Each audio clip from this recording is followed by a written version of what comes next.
Everyone has observed that when the weather forecast calls for significant snow, people generally hurry to the neighborhood grocery for items like bread and milk. Being truly prepared for a disaster or evacuation takes a little more planning and forethought. During a disaster, you may have to survive on your own for 3 days or more until emergency relief can arrive. During this time, you may be without electricity, sanitation, refrigeration, heating, or cooling.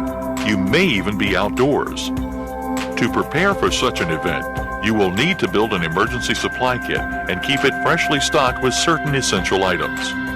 Your kit should also contain non-perishable food, a basic first aid kit, and water. At least a gallon a day per person is recommended. It should also contain a small supply of medicines, age-specific infant supplies, and copies of important documents you may need, such as insurance policies and birth certificates. Other key items in an emergency supply kit should include flashlights, batteries, and a battery-powered radio. There are many other important items which can go into your home emergency supply kit. Obtain an emergency preparedness manual and read it carefully. Then, build your emergency supply kit with the special needs of your family and your location in mind. In addition to a supply kit for your home, you will want to keep some supplies in your car. In the winter of 2007, thousands of motorists were stranded for nearly an entire day when a relatively minor snow and ice event paralyzed traffic on the nearby Pennsylvania highway.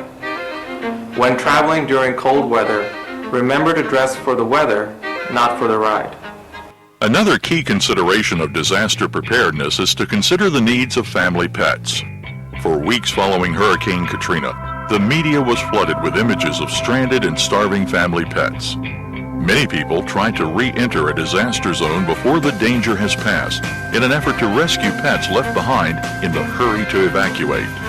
Make sure your pet has an identification collar and that you have a recent picture of you and your pet in case you need to prove ownership if separated from your pet. During a shelter-in-place emergency, you need to bring your pets inside with you. For this reason, you will need to include your pet's supplies in your emergency supply kit.